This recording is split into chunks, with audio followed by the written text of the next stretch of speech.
All right. Hi, Margie. It's a huge pleasure. And thank you so much for your time in joining us today for the 20 questions. No problem. Thank you for having me. All righty. Let's get started. Which horse has had the most impact on your career? That's a difficult question. I've been asked that a lot. I've been very fortunate to have a lot of different horses that I've learned things from, and each one has given me something.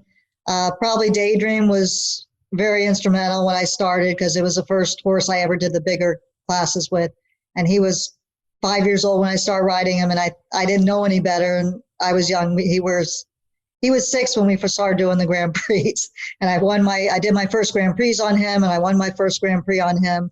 So that was instrumental. I've been very lucky to have Salute was another fun one. Hidden Creek's Perrin was a great horse he was the first one I took to the Olympics and to championship events with. At this point, it's Royce and Deacus. Hidden Creek's Laurel was great. I'm not a good one. It's like asking you which is your favorite child. So I have a really hard time picking just one. No, I know, sure. Well, you're fortunate you've had a lot, so. I've been very lucky. Yeah. All right. What's your favorite LGCT show?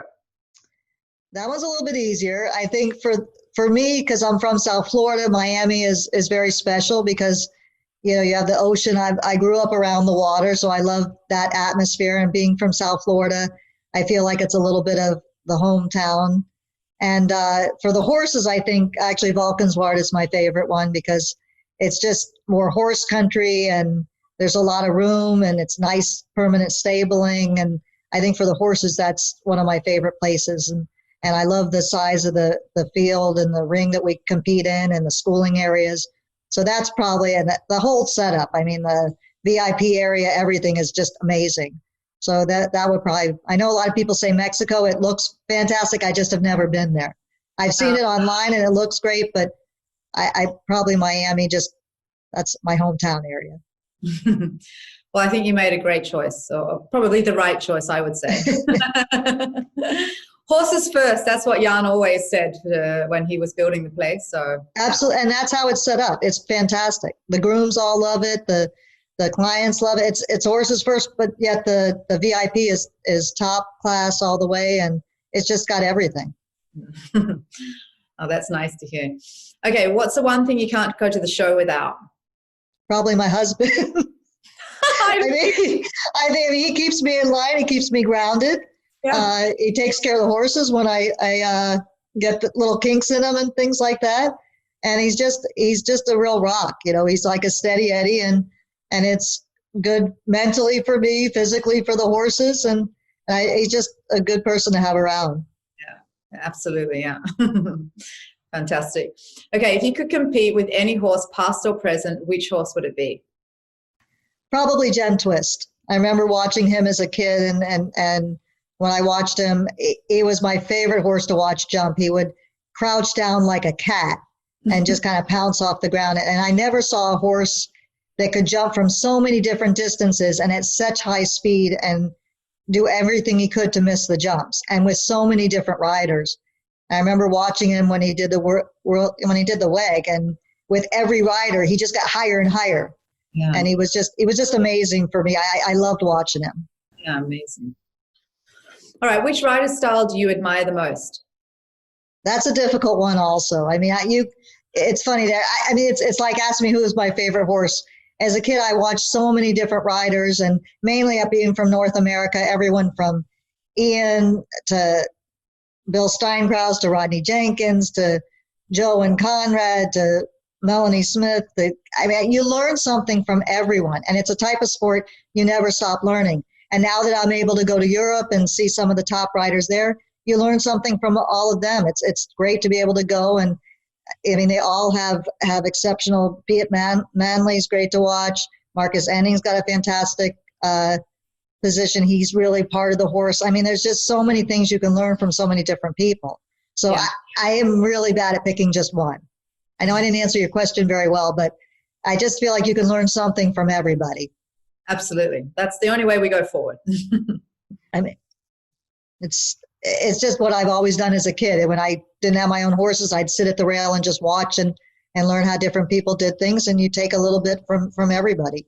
Yeah. Right. Okay. Any superstitions or specific habits or routines before a big class? I don't know that I have anything specific as far as superstitions. I'm not the most superstitious. I usually try and just concentrate on the class a little bit. I'm usually kind of joking around and doing things like that. It helps kind of it's more of a distraction, maybe. I don't know. I don't know that I have any special routine though. Whatever works for you anyway. Well, I know with some people I maybe get a little annoying because some of the riders have told me, and when I'm in Nations Cups with them, that they need like 20 minutes away from me. I have to have a timeout. Because they don't want to. I tend to talk too much, so so they want to concentrate. So I get my timeout time.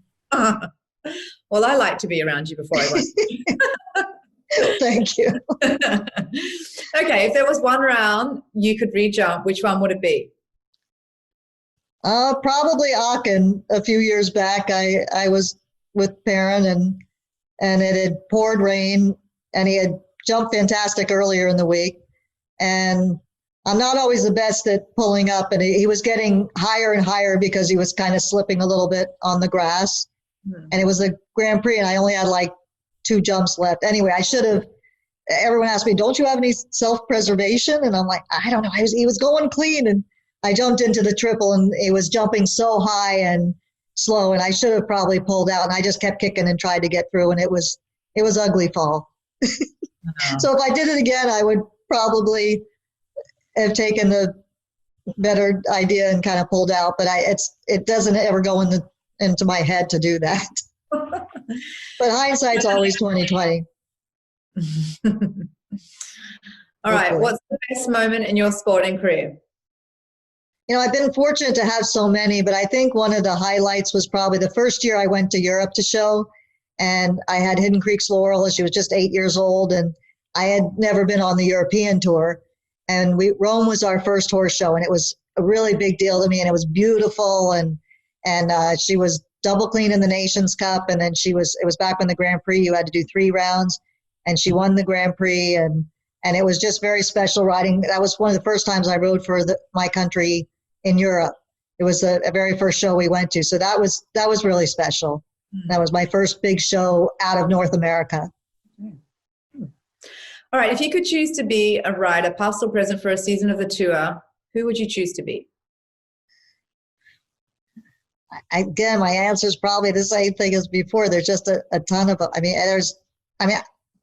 know it sounds, I'm not trying to sound cheesy, but when you were with E2, that you guys were unbeatable. And that was the type of horse I would love to have ridden. He's fast and careful and little, and everyone thinks I look for these big horses, but I really don't. They just kind of find me. And I can't be too picky. They're hard enough to find. So I don't know. You guys were a great combination. So that would be one. I'm trying to think. Gem Twist, he was another fantastic combination with so many different people, with Greg, Leslie, Laura, all the people that rode him at WEG. Bill Steinkraus is amazing. I watched some of his old videos and classic style. I don't know that I could pick just one person. I'll probably go on and ramble forever. So. Well, let me tell you, I think if you had have ridden Ito, I think you would have also had a lot of success, because I think he would. Well, you guys were a great combination. You never know, but he just looked like a lot of fun. He was a lot of fun, yeah. No, it was a special horse. Absolutely, yeah. Okay, if you had not become a professional show jumper, what would you have liked to have done? I think anything with animals. When I was a kid, I always thought I would maybe work in a zoo. But I just loved animals. I don't know what I would have been without. I went to school my mother was a teacher and then a principal. And I liked working with some of the young kids. So I don't know, maybe a teacher of elementary school. But ideally, I would have always liked to work with animals in some manner. Okay. Zookeeper. That when I was young, that's what I think I wanted to be a football player, but girls weren't allowed to play football. I had two older brothers, so I wanted to be just like them. Okay. Okay, so then my next question, how did you get into riding? I've always loved animals and I always loved sports. And my best friend from grade school, she rode out at the barn, and I went out with her and I fell in love with them. And I was kind of obsessed about it. And I had a choice of, my parents said you could either keep playing your guitar lessons or ride. And so I got one lesson a week. And then I started riding out at the barn when I was like 8 or 9 years old. And I worked in the dog and cat kennels in exchange for extra rides, and then grooming around the barn, and did some. I just did anything I could to earn extra rides. You didn't, instead of earning money, they would pay you in lessons or getting to ride pleasure riding or anything with the horses there. And then I was able to. I was very fortunate. The people that owned the place saw how eager I was to ride, and they gave me a job breaking the young ponies and horses that they raised, and re-breaking some of the racetrack horses off the racetrack. And with my size, I had a lot of different horses that I could ride. So I started off just my best friend rode, and that's from first grade. She rode, and I went out with her, and no one in my family ever rode. And was that best friend? Is she still your best friend? She's not. She moved to New York, but it's funny, when we showed in New York, when we had the GCT show there, she came to, and she still comes sometimes. Most of my friends we're still really good, close friends, and they were all friends from the barn. We still all stay in touch, and we have reunions, and my best friend actually, I mean, we're all really, really close, but they don't ride anymore, so I don't get to see them as much. One of them's a hairdresser now. She owns a beauty salon, and Andrea, I do get to see her. She still loves the horses. Actually, she just came. She hadn't ridden for probably 15 or 20 years, and she just came up to visit maybe a couple months ago. And she got on one of the horses and went on a trail ride with me, so it was kind of fun. So we still get to see each other. And she hadn't ridden forever, and she still loves. So once it's in your blood, I don't think it really ever disappears. For sure not. So then what advice would you give to a young rider? Just to be very determined, and don't it's a lot of hard work, but it's worth it.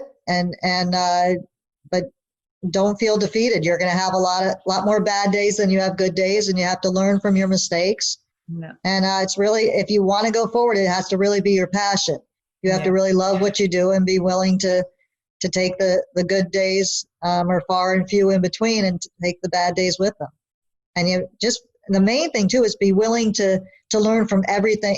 Just not always when you're on a horse, but on the ground, learn from the horses. Just learn by working with them and working with them on the ground and watching other riders. I used to watch at the ring all the time, all the top riders. You can learn from so many different avenues, and watching classes. And I remember offering to groom for free so I could go to the big shows, just so I could learn to see some of the top riders, and I got to see them compete. And I learned a lot just by watching, reading books, anything. Yeah. So from all of the experiences you've had, what's the best piece of advice you've ever received? Oh, what's the best piece? Well, my first instructor said to take the word can't out of your vocabulary. She actually didn't say it to me, because I unfortunately thought that there was nothing I couldn't do eventually. But she said that in a lesson with someone, and I remember that was very interesting. That was probably a good piece of advice. You have to learn to work through things. If at first you don't succeed, you got to keep trying. Yeah. I mean, that was, and I got a lot of good advice from my parents, sometimes in the form of jokes, but and my father actually was very much, he said, actually one of the best piece of advice is not even just horse advice, was he said to me, if you always do the right thing, you don't have to look over your shoulder. And you can always look yourself in the mirror. And that was a good piece of advice, both being true to your horses and yourself and to other people. Yeah. And I'll never forget that. He says, if you're ever questioning it, make sure you can look yourself in the mirror and be comfortable with who you are. Great. That's a fantastic piece of advice. It's not all horse oriented, but it's just being a person, trying to treat people like you'd want to be treated. Exactly. Yeah. All right. So then if you could have 3 people around for dinner, past or present, who would it be? It'd probably be my parents. And I know this sounds silly, but Robin Williams, I always got a kick out of. I listened to him. He was one of the funniest, and he was so quick ad-libbing in his mind. I would just it worked so fast. I had seen some videos of him where people just gave him different things from the audience, and they gave him props, and he would go off on these tangents, and he was so funny. I mean, he was just, he was like that genius, borderline insanity. He was just so quick, I was just amazed watching him. And I would like to see, my dad was very good he had a great sense of humor and was good with puns, and I'd like to see how they worked back and forth together. Interesting. Okay, what are the 3 things on your bucket list? Only 3. I'd love to go to Africa, and we talked about that a lot. I'd love to go. I do see a safari. I've seen lots of pictures from lots of different friends. We got married in the Caymans, and we kept saying we'd go back there. I would enjoy doing that. And then we went on a family vacation with all of the family we had in Hawaii. That would be something that would be kind of fun to do too. Okay. I love being around family, and we all had condos, and we were all together, and it was a beautiful place to go to. I'd only been to Hawaii, I think, once, but that was really fun. Nice. All right, what's the one thing people don't know about you? Oh, there's a lot. Maybe that I played clarinet in school, both in the orchestra. We did some concerts, and then I tried marching band, which I wanted to go to the football games. So I played clarinet in the band through high school. That's probably one thing people don't know. And then I became a cheerleader, but mainly just so I could go watch the football games, because I couldn't be a football player. So I wanted to go, and I figured, well, if I became a cheerleader, I could go watch anyway. I was very upset that they didn't let girls play football because I would play with my brothers at home all the time. But those are probably a couple things. I don't know if I should say any more. Keep going. There's a lot. Well, okay, on to my next question. Describe yourself then in 3 words. Probably stubborn, loyal to a fault, and a bit of a class clown. I always got in trouble in school for being a class clown and just plain talking too much. I was a little hyperactive. Okay, that's enough now. Okay. Yeah. What are the causes then close to your heart? The Make-A-Wish Foundation in America, it was really close to, I was able to it was kind of full circle.